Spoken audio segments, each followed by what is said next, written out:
Mahkamah Konstitusi menjadi korban dari permainan dinasti politik ini. Sehingga kita tarik dia sebagai turut tergugat supaya dia bisa berbicara juga di peradilan nanti. Terdaftar kami boleh pengadilan tata usaha negara dari tim Demokrasi Indonesia dan Perkat Nusantara.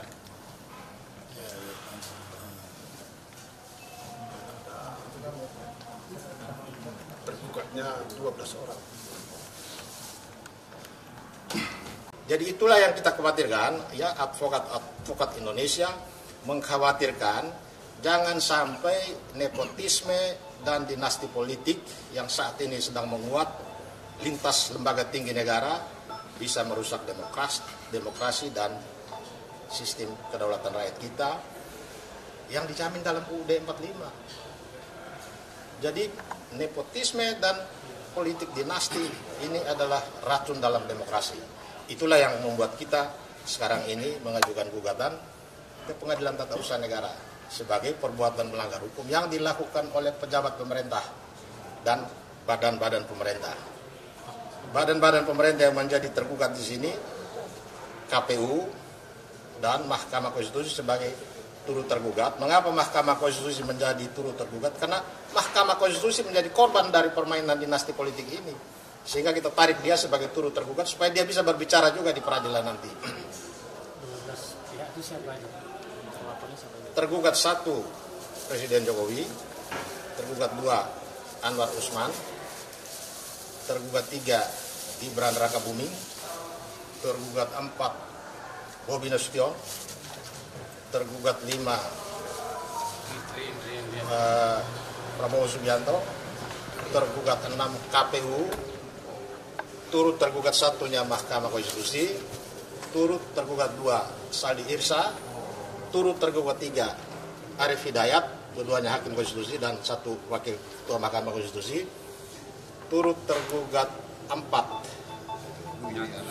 Ibu Iriana Jokowi, turut tergugat 5 Kaisang, turut tergugat 6 bocor alus politik Tempo.co. Mengapa Tempo.co kita tarik menjadi pihak dalam perkara ini? Bukan karena Tempo.co bersalah, tapi Tempo.co secara berturut-turut mengungkap bagaimana dinasti politik, nepotisme bermula dari Solo. Itu kata Tempo.co. Semuanya bermula dari Solo. Bahkan Ibu Iriana dijuluki di dalam Tempo.co itu sebagai Ibu Suri.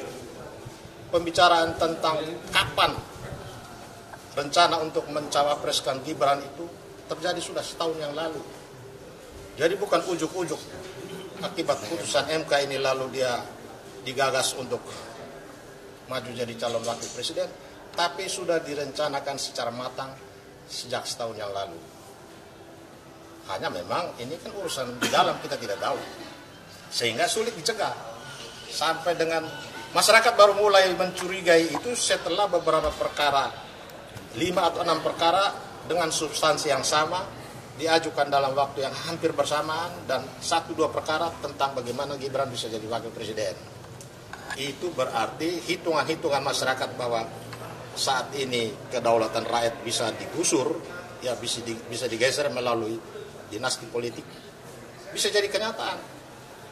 Sekalipun hasil pemilu memenangkan misalnya Anies Baswedan, paket 01 dinyatakan menang, kemudian paket lain menggugat ke Mahkamah Konstitusi, ini tidak menjamin bahwa kemenangan melalui hasil pemilu itu bisa dijamin akan menang terus di Mahkamah Konstitusi, karena Mahkamah Konstitusi punya wewenang untuk membatalkan.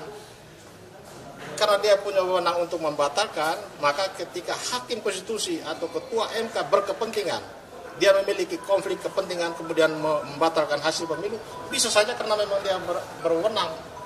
Sehingga undang-undang dari sejak lama mewanti-wanti tidak boleh hakim itu punya kepentingan baik karena hubungan keluarga, hubungan pertemanan atau hubungan kerja ikut mengadili perkara.